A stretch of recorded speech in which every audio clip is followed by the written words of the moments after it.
नमस्कार MB sir classes के समस्त विद्यार्थीगण। तो जैसा कि हम लोग प्रीवियस क्लासेस में हम लोगों ने पढ़ लिया था, पास्ट इंडेफिनिट तक हम लोगों ने कर लिया था, प्रेजेंट से लेकर के पास्ट इंडेफिनिट तक, यानी present indefinite, continuous, perfect as well as perfect continuous और पास्ट इंडेफिनिट टेंस। तो अब हम लोग जो है एक नए ट्रांसलेशन के साथ शुरुआत करते हैं जिसका नाम है पास्ट कॉन्टिन्यूअस टेंस। तो इसको सबसे मुख्य बात है कि इसको पहचानेंगे कैसे कि कोई टेंस पास्ट कॉन्टिन्यूअस में है। तो इसकी एक शानदार और जानदार ज़बरदस्त ट्रिक मैंने बताई थी आपको कि उससे आप कभी नहीं भूलेंगे। पहला नियम क्या बताया था मैंने, कैसे पहचानेंगे कि इसको आप ब्रेक कर लीजिए। जैसा एक उसमें दिया है पास्ट कॉन्टिन्यूअस, तो पास्ट है, इसका मतलब है कि अंत में था, थी, थे, ये वाक्य रहेंगे। और अगर कॉन्टिन्यूअस है तो कॉन्टिन्यूअस की मैंने ट्रिक बताई थी कि रहा, रही, रहे शब्द रहेगा। तो इसका मतलब पास्ट कॉन्टिन्यूअस दोनों को मिला देंगे तो क्या बन जाएगा, पास्ट कॉन्टिन्यूअस। तो इसका मतलब रहा था, रही थी, रहे थे, और इसके बाद जो है वो था, थी, थे शब्द आएगा। अगर वहीं पे था, थी, थे न आकर के है आ जाता है, हूँ, तो वो हो जाता प्रेजेंट कॉन्टिन्यूअस टेंस। और यही अगर हो जाता गा, गी, गे, माने रहा होगा, रही होगे, रहे होंगे, तो यही टेंस कन्वर्ट हो जाता किसमें, वो कन्वर्ट हो जाता आपका फ्यूचर कॉन्टिन्यूअस में। तो इस चीज़ को आप लोग बेहद ध्यानपूर्वक इसको समझिएगा। और इसके बनाने के क्या नियम हैं वो भी बहुत महत्वपूर्ण है कि इसमें कौन सी हेल्पिंग वर्ब लगेगी और वर्ब का कौन सा फॉर्म रहेगा। तो वर्ब का फॉर्म आपको सोचने की जरूरत नहीं है, ये हमने ऑलरेडी डिस्कशन किया था एक बार कि जब भी कॉन्टिन्यूअस टेंस देखना आप, तो 2-3 नियम मैंने जो बताए थे उसको आप स्मरण करिए कि जब भी कॉन्टिन्यूअस टेंस होगा तो वर्ब की फर्स्ट फॉर्म में आईएनजी जरूर लगेगी। वर्ब के फर्स्ट फॉर्म में आईएनजी जरूर लगेगा अगर वो टेंस कॉन्टिन्यूअस का है। तो चाहे वो प्रेजेंट कॉन्टिन्यूअस हो, चाहे वो पास्ट कॉन्टिन्यूअस हो, चाहे वो फ्यूचर कॉन्टिन्यूअस हो। वैसे ही अगर परफेक्ट है तो थर्ड वर्ब की थर्ड फॉर्म जरूर लगेगी, चाहे वो आपका प्रेजेंट परफेक्ट हो, चाहे पास्ट परफेक्ट हो, चाहे वो फ्यूचर परफेक्ट हो। तो इसके अकॉर्डिंगली आप लोग देखेंगे कि परफेक्ट है तो थर्ड फॉर्म ऑलरेडी लगेगी, और कॉन्टिन्यूअस है तो वर्ब के फर्स्ट फॉर्म में आप लोग आईएनजी जरूर जोड़ेंगे। तो यहाँ पे उसी वे से, सिमिलर वे से हम लोग डिस्कशन कर रहे हैं पास्ट कॉन्टिन्यूअस टेंस का, जिसकी पहचान अभी मैंने बताई थी कि रहा था, रही थी, रहे थे, ये वाक्य आएंगे तो इससे जाहिर हो जाएगा कि यह टेंस कौन सा है, वो पास्ट कॉन्टिन्यूअस टेंस है। तो अब बात आती है कि भाई पास्ट कॉन्टिन्यूअस टेंस हो गया तो हम लोग इसका हेल्पिंग वर्ब क्या होगी, नियम बनाने की क्या होंगे। तो नियम ये है कि सबसे पहले हम लोग लिखते हैं सब्जेक्ट को, यानी कर्ता को, जिसने काम को संपन्न किया है। जो काम को करता है वही उसी का नाम होता है कर्ता। तो कर्ता सबसे पहले लिखेंगे और उसके बाद हम लोग जो है वह हेल्पिंग वर्ब लिखेंगे। तो हेल्पिंग वर्ब इसमें वाज और वर लगती है, ठीक है। तो वाज और वर लगेगा, और वर्ब के फर्स्ट फॉर्म में देखिए, यहाँ पे वर्ब के फर्स्ट फॉर्म में आईएनजी जोड़ेंगे आप, वर्ब के फर्स्ट फॉर्म में आईएनजी आप जोड़ेंगे और यहाँ पे ऑब्जेक्ट लिखेंगे। तो ये होता है इसको सॉल्व करने की टेक्निक। तो अब हम लोग यहाँ पे बात कर लेते हैं कि कुछ स्पेशल इसमें नियम यूज होते हैं, जैसे कि अभी तक जैसे आपने पढ़ा कि आई के साथ हैव यूज होता है, और अगर कॉन्टिन्यूअस है जनरली तो आई के साथ जो है हम लोग एम का इस्तेमाल करते हैं अगर प्रेजेंट कॉन्टिन्यूअस की बात की जाए। लेकिन अगर जो है वो पास्ट कॉन्टिन्यूअस टेंस है तो वहाँ पर हम लोग क्या यूज़ करेंगे, हम उसके साथ आई के साथ वर नहीं यूज़ करेंगे बल्कि वाज यूज़ करेंगे। तो जहाँ पे आई आएगा तो आई वाज होगा, न कि आई वर होगा, ठीक है। तो इस चीज़ का आप लोग ध्यान रखिएगा। तो इस टेंस में आई को हम लोग सिंगुलर नाउन या एक वचन कर्ता के रूप में ही हम लोग वहाँ पे उसकी सहायक क्रिया को इस्तेमाल करेंगे। तो इसलिए आपको ये हमेशा याद रखना पड़ेगा कि यहाँ पे आई के साथ वर नहीं लगेगा, बहुवचन की हेल्पिंग वर्ब जो है उसके अकॉर्डिंग इसकी जो है हेल्पिंग वर्ब नहीं लगेगी, बल्कि वो सिंगुलर जो है वो एक वचनकर्ता के रूप में माना जाएगा और वहाँ पे उसके साथ में वाज लगेगा। तो इस चीज़ को आप लोग वहाँ पे बहुत ही ध्यानपूर्वक इसको लिखिएगा, क्योंकि यहीं पे हो सकता है कि आपके दिमाग में हो कि एक वचन के साथ वाज लगता है, बहुवचन के साथ वर लगता है। ये बात आपकी सही है, लेकिन बहुवचन में ही वो आई भी आ जाता है, क्योंकि हर टेंस में आई को बहुवचन के रूप में ही माना जाता है, बहुवचनकर्ता के रूप में माना जाता है, प्लूरल सब्जेक्ट के रूप में माना जाता है। तो वहाँ पर जो है आपको ये बात बिल्कुल नोटिस करनी पड़ेगी कि यहाँ पर आई के साथ वाज ही लगेगा, वर नहीं लगेगा। तो यहाँ पर नोट कर लीजिए एक पॉइंट कि आई के साथ हम लोग क्या यूज करेंगे, वाज सहायक क्रिया प्रयोग होगी, वाज हेल्पिंग वर्ब प्रयोग की जाएगी।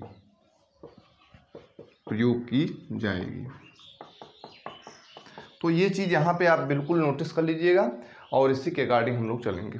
तो चलिए हम लोग अब यहाँ पर प्रैक्टिस इसकी करते हैं, 2-4 ट्रांसलेशन देखते हैं, इंट्रोगेटिव, नेगेटिव, अफर्मेटिव सेंटेंस देखते हैं कि उसको कैसे हम लोग कौन सी टेक्निक के द्वारा सॉल्व करते हैं। चलिए देखते हैं हम लोग।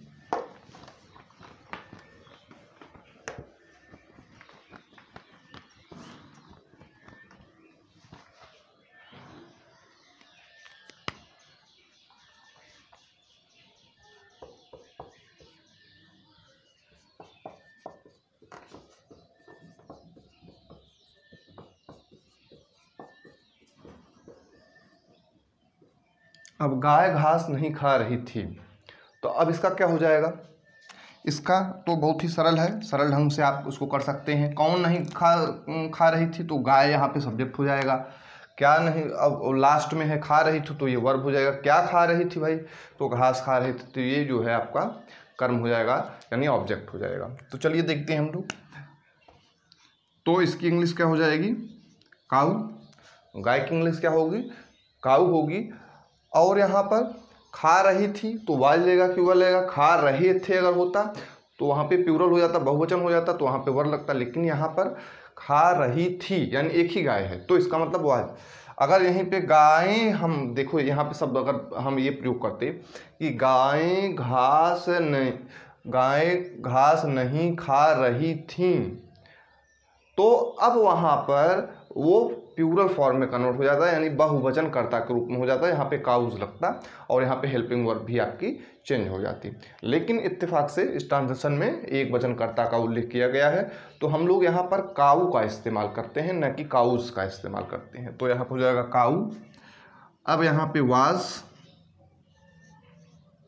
अब यहाँ पे इसके बाद ठीक नॉट आएगा, was not eating grass. Cow was not eating grass.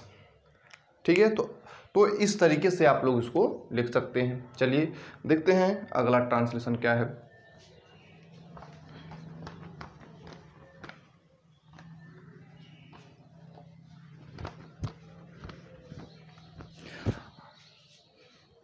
चूँकि हम लोग इंट्रोगेटिव भी कर चुके हैं प्रीवियस क्लासेस में, तो आप लोग इंट्रोगेटिव कैसे लिखा जाता है वो भी देखते हैं। तो हम इसमें जो है मिलाकर लिखते हैं, तो उम्मीद करते हैं कि आपको समझ में आएगा। और जिसको नहीं समझ आता है वो प्रीवियस क्लासेस में जाके देखेंगे, उसमें मैंने बताया है। इसमें भी मैं बता दूंगा कि उसको आप लोग कैसे सॉल्व करने का प्रयास करेंगे कि अगर वो इंट्रोगेटिव सेंटेंस है या नेगेटिव सेंटेंस है। चूँकि इंट्रोगेटिव में भी मैंने बताया था कि उसमें 2 टाइप होते हैं, एक में जिसमें क्या से ट्रांसलेशन स्टार्ट होता है, और दूसरा है कि क्यों, कब, कहाँ, ये सब बीच में आते हैं। तो जब क्या से स्टार्ट होगा तो हेल्पिंग वर्ब से स्टार्ट होता है। क्या, क्यों, कब, ऐसे बीच में अगर ये लोग आ रहे हैं तो इनको हम लोग पहले लिखते हैं और फिर हेल्पिंग वर्ब लिखते हैं, फिर सब्जेक्ट लिखते हैं, फिर वर्ब लिखते हैं, फिर ऑब्जेक्ट लिखते हैं। तो ये सिनेरियो होता है। तो लेकिन यहाँ पर हम लोग सबको मिलाकर चल रहे हैं। उम्मीद करते हैं कि आपको बेहतर ढंग से समझ में आया होगा। और अगर आपको डाउट भी है तो आप जो है कमेंट करके ये पूछ सकते हैं कि कोई ट्रांसलेशन में अगर आपको नहीं समझ में आ रहा है या दिक्कत है, तो आप बेशक जो है कमेंट कर सकते हैं, जिससे कि आपके डाउट्स जो हैं वो मोस्टली हम लोग क्लियर कर सकें। चलिए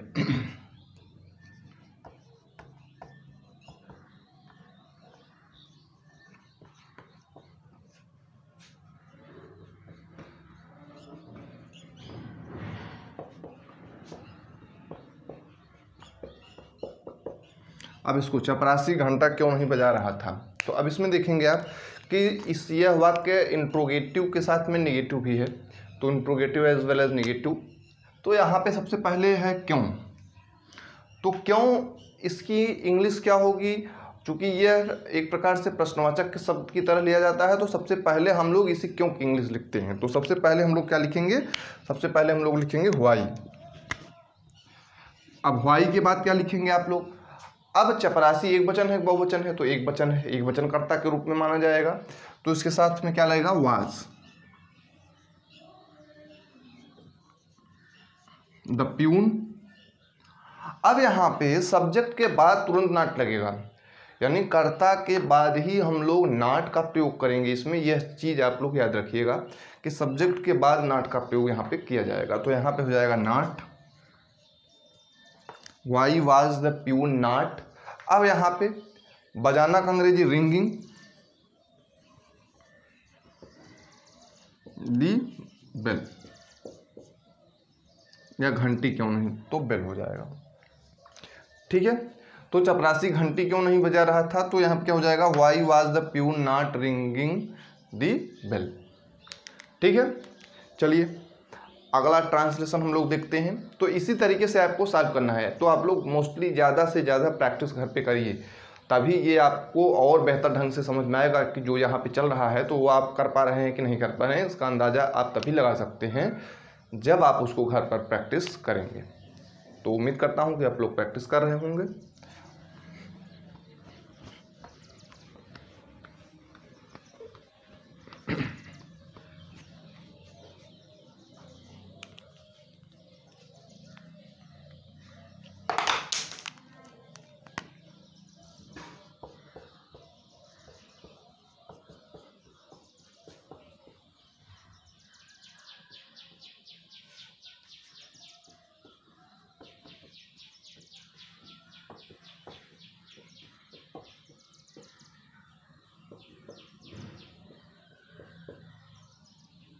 तो इसको कैसे सॉल्व करेंगे, तो इसको भी आप सॉल्व कर सकते हैं। कौन सा बच्चा मैदान में नहीं खेल रहा था। तो अब इसमें देखिए, इसमें एक चीज़ और है, टाइमिंग नहीं दी हुई है, तो इसीलिए पास्ट कंटिन्यूअस टेंस के तहत है। अगर यहीं पे मैं ये दे देता कि सुबह से, तो यही हो जाता है पास्ट परफेक्ट कंटिन्यूअस टेंस, जो कि आगे आने वाला ट्रांसलेशन है। तो अब यहाँ पे ये चीज़ें आपको समझनी पड़ेगी कि इसमें प्रश्नवाचक के तौर पर हम लोग जब देखेंगे तो कौन सा बच्चा पूरा एक शब्द मिलकर बन जाएगा। तो इसकी इंग्लिश क्या होगी, कौन सा बच्चा की इंग्लिश क्या होगी, तो विच चाइल्ड, विच चाइल्ड, विच चाइल्ड। अब यहाँ पे ये तो प्रश्नवाचक की तरह हो गया। अब इसके बाद क्या लिखेंगे आप, वाज या वर, नहीं खेल रहा था तो हो जाएगा वाज। अब इसके बाद वाज के बाद तुरंत क्या आएगा, नॉट, वाज के बाद नॉट। अब प्ले, और उसमें आईएनजी जोड़ देंगे, प्लेइंग इन दी फील्ड।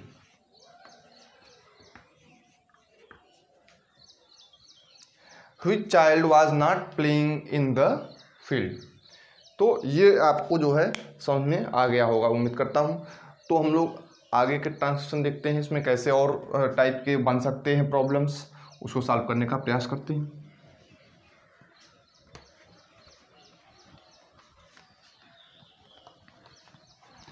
तो चलिए अगला लिखते हैं हम लोग।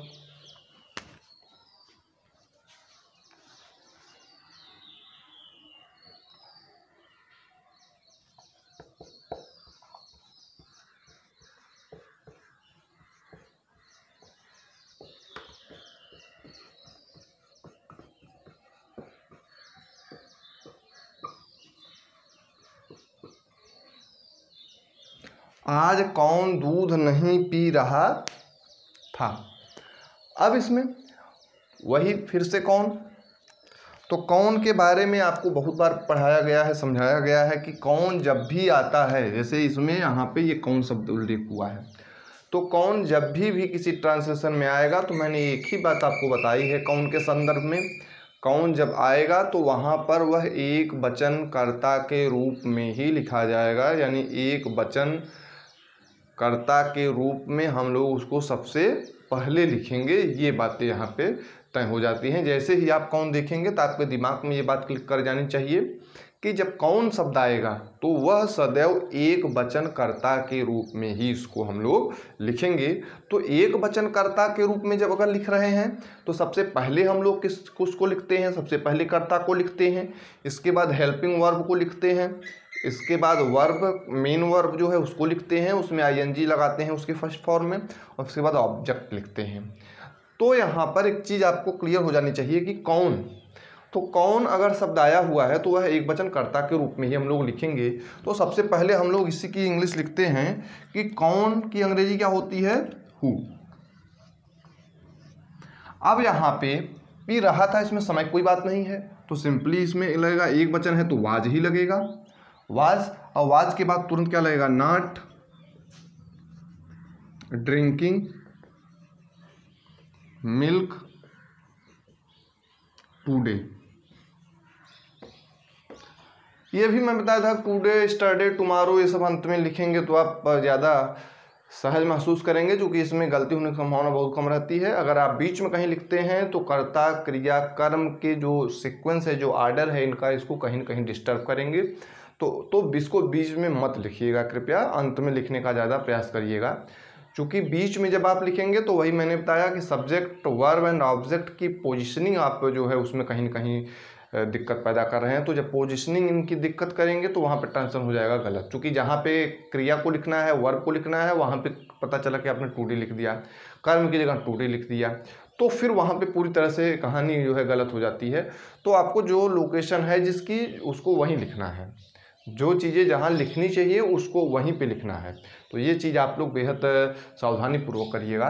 तो चलिए हम लोग अगला ट्रांसलेशन चलते हैं इसमें।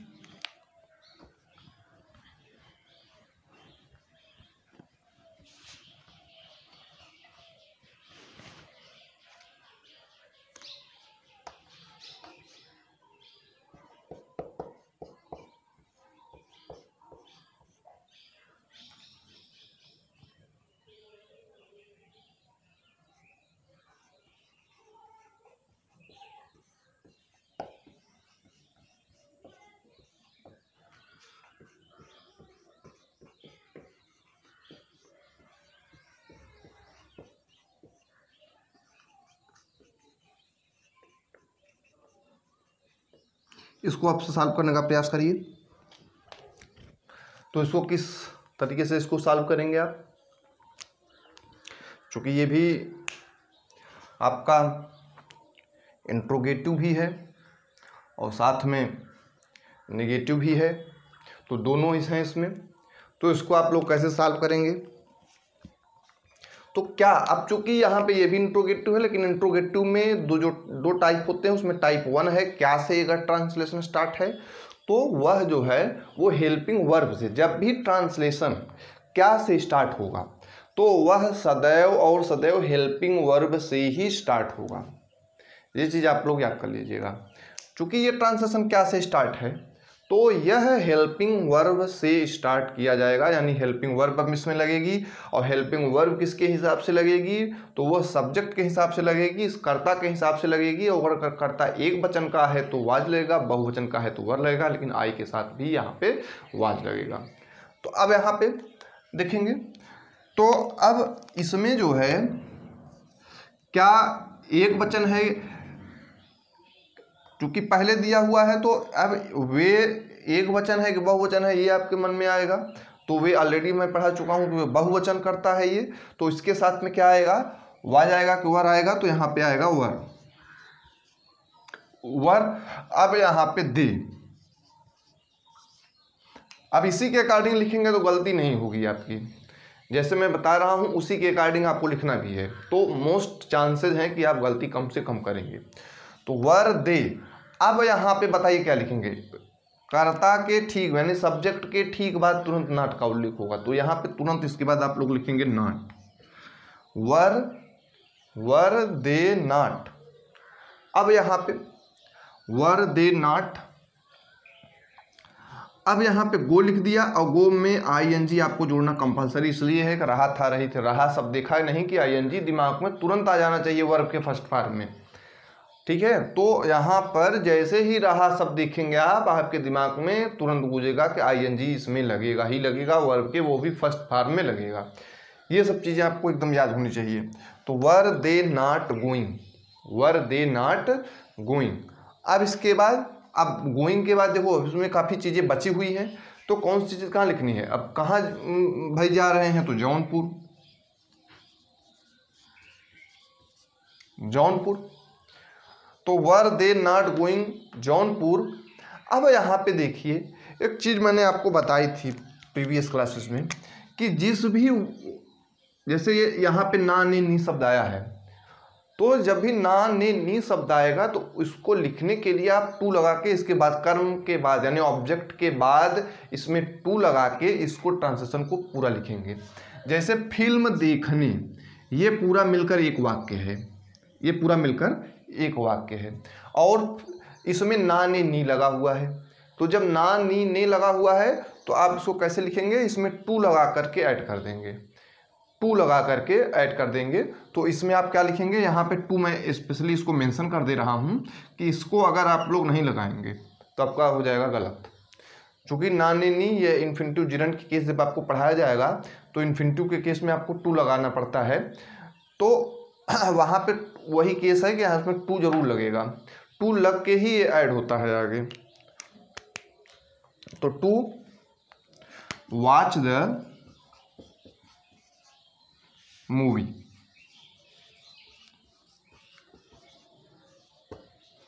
टू वॉच द मूवी, ठीक है। तो इस तरीके से आप लोग इसको लिख सकते हैं। तो यहाँ तक समझ रहा हूँ कि आपको समझ में आ रहा होगा। तो इसको आप प्रैक्टिस बराबर करते रहिए, अदरवाइज और कोई चांस नहीं है इंग्लिश ग्रामर सीखने का। प्रैक्टिस ही करिए, प्रैक्टिस मेक्स मैन परफेक्ट। तो प्रैक्टिस नहीं करेंगे तो सब चीज़ें भूल जाएंगे धीरे धीरे आपको।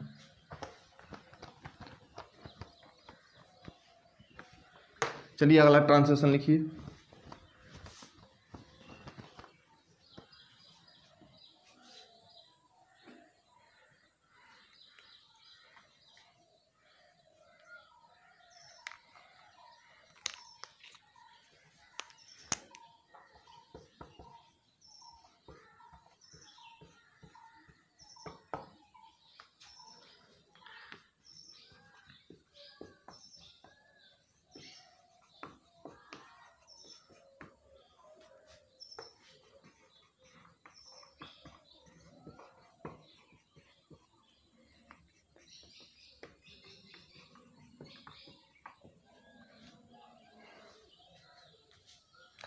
तो क्या से हो गया, इसमें आप थोड़ा सा करेक्शन कर लीजिए, थोड़ा सा दूसरा टाइप चेंज कर देता हूँ।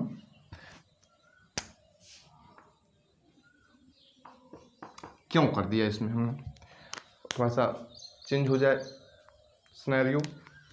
तो मैं किताब खरीदने दिल्ली क्यों नहीं जा रहा था, ये है आपका ट्रांसलेशन। तो इसको कैसे सॉल्व करेंगे, तो फिर से वही बात कि क्यों इसमें प्रश्नवाचक है, ये वाला शब्द प्रश्नवाचक है। तो सबसे पहले हम लोग इस क्वेश्चन मार्क वाले शब्द को पहले लिखेंगे इसकी इंग्लिश। तो सबसे पहले अगर हम लोग लिखेंगे तो क्यों की इंग्लिश लिखेंगे, तो इसका इंग्लिश हो जाएगा व्हाई। और इस प्रश्नवाचक के ठीक बाद तुरंत जो है क्या लिखते हैं हम लोग, हेल्पिंग वर्ब लिखते हैं। और हेल्पिंग वर्ब किसके अकॉर्डिंग लिखी जाएगी, तो सब्जेक्ट के हिसाब से लिखी जाएगी। सब्जेक्ट अगर आपका कर्ता एक वचन का है तो वाज लगेगा, बहुवचन है तो वेर लगेगा। लेकिन यहाँ पे आई है तो अभी मैंने डिस्कशन किया था कि आई के साथ आप वर नहीं यूज करेंगे, आई के साथ सदैव यहाँ पे वाज ही प्रयोग होगा। तो अब यहाँ पे वाई के बाद यहाँ पे क्या इस्तेमाल करेंगे, was, why was I, why was I. अब यहाँ पे क्या हो जाएगा, आई के बाद तुरंत क्या हो जाएगा, not, why was I not, why was I not. क्योंकि यहाँ पे कर्ता के ठीक बाद नॉट का उल्लेख होगा और प्रश्नवाचक के ठीक बाद यहाँ पे हेल्पिंग वर्ब लगेगी। ये है इनकी एग्जैक्ट लोकेशन। अगर आप इसमें कहीं परिवर्तन करेंगे तो यहाँ पे आपका ट्रांसलेशन गलत हो जाएगा। इसलिए इस चीज़ को बेहद सावधानी और ध्यानपूर्वक देखिएगा आप लोग। तो अब यहाँ पे why was I not, why was I not. अब यहाँ पे गोइंग, अब कहाँ जाना है, दिल्ली यानी Delhi. Why was I not going Delhi.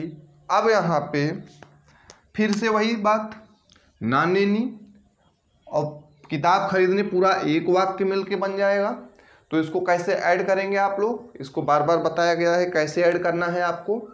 तो आप इसको ऐड करेंगे इसमें टू लगा करके, क्या लगाएंगे, टू। तो इसमें टू लगा करके जिस शब्द में, याद रखिएगा, जिस शब्द में ना नी ने शब्द होगा उसी शब्द में आपको टू लगाना है। जैसे खरीदने की इंग्लिश क्या होती है, खरीदना मतलब बाई, खरीदने की इंग्लिश क्या होती है, बाई। तो बाई में ही टू लगेगा, न कि बुक के पहले लगा दिया या इधर उधर कहीं लगा दिया। तो इस चीज़ को आप लोग बेहद सावधानी पूर्वक सुनिएगा। जिसमें ना नी ने, जिस शब्द में ना नी ने शब्द आएगा उसी में हम लोग क्या करेंगे, टू को जोड़ करके हम पूरा उसको कंप्लीट करेंगे। तो खरीदने की इंग्लिश क्या होती है, बाई, तो बाई के पहले ही टू लगेगा। तो ये बात यहाँ पे याद कर लीजिएगा।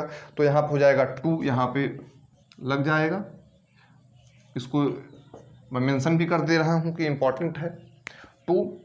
अब यहाँ पे खरीदने का अंग्रेजी होती है by, two by. Two by के बाद क्या हो जाएगा, बुक, और यहाँ पे क्वेश्चन मार्क। तो इसको इसी तरीके से आपको लिखना है। तो आप लोग इसको घर जाके प्रैक्टिस, या घर पे ही हैं अगर देख रहे हैं वीडियो को, तो प्रैक्टिस आप लोग एक कॉपी और कलम लेके ही साथ बैठेंगे इस वीडियो को देखने के लिए। जिससे जो ट्रांसलेशन मैं करा रहा हूँ इसको आप अपनी कॉपी पे नोट डाउन करिए, या तो इसको एक फेयर टाइप का बना लीजिए जिससे कि शार्ट रिवीजन आपका हो सके, कम समय में हो सके। हर बार वीडियो नहीं देख सकते हैं, लेकिन कॉपी पे अगर आप लिखे हैं अच्छे से फेयर बना के, तो फिर आप रिवीजन करने में आपको बड़ी हेल्प मिलेगी। और जिस तरीके से मैं बता रहा हूँ उस तरीके से अगर आप भी सोच रहे हैं तो निश्चित रूप से ये आपके लिए काफ़ी हेल्पफुल होगा और ग्रामर की एक अच्छी समझ आपके अंदर डेवलप हो जाएगी। तो आप ये कभी नहीं दिक्कत होगी कि इसमें सहायक क्रिया कौन सी रहेगी, ये ट्रांसलेशन कौन सा है। अभी जब पैसिव वॉइस चलेगा तो passive voice fully dependent on active voice, तो एक्टिव वॉइस पे ही वो डिपेंडेंट है। अगर इसकी सहायक क्रिया आपको नहीं पता है तो पैसिव वॉइस फिर आप नहीं कर पाएंगे। तो इसलिए मैं चाहता हूँ कि अगर आप लोग इस वीडियो को देख रहे हैं तो इसको 20 सीरियस हो जाइए, क्योंकि जब पैसिव वॉइस चलेगा तो हम फिर ये नहीं बताएंगे कि इसमें सहायक क्रिया क्या लगेगी, डायरेक्ट ट्रांसलेशन लिखे जाएंगे। तो इसलिए पैसिव वॉइस बहुत ही विस्फोटक ढंग से अगर आपको सीखना है, मात्र 2 मिनट में पूरा मैं उसको ख़त्म कर देता हूँ पैसिव वॉइस को, फिर पूरा एक्सरसाइज चलता है उसमें। तो आप लोग कोशिश करिए कि इसको जो है आप लोग बेहतर ढंग से पढ़िए, कि कम से कम एक्टिव वॉइस के जो 12 ट्रांसलेशंस हैं उस या 12 जो टेंस आपको बताए गए हैं इसमें, वो 12 टेंसेज आपको पता होने चाहिए कि किस टेंस में कौन सी सहायक क्रिया लगेगी और कौन सी नहीं लगेगी। तो ये चीज़ें आप लोग जिस तरीके से मैं बता रहा हूँ उसी तरीके से अगर फॉलो करते रहेंगे तो उम्मीद करता हूँ कि आपको ये बहुत ही बेहतर ढंग से ये समझ में आने वाला है, और पैसिव वॉइस में तो बड़ी मज़ा आने वाली है। तो इसलिए जो है आई थिंक कि आपको समझ में आया होगा। तो अगर अब भी उसके बावजूद भी अगर आपको कहीं डाउट है तो कमेंट बॉक्स में ज़रूर हमको मैसेज करिए, और हम लोग कोशिश करेंगे कि उसका नेक्स्ट वीडियो में उसका सलूशन दिया जाए आपको। तो आप पढ़ते रहिए, हंसते रहिए, मुस्कुराते रहिए। चलिए मिलते हैं अपने नेक्स्ट वीडियो में, तब तक के लिए धन्यवाद।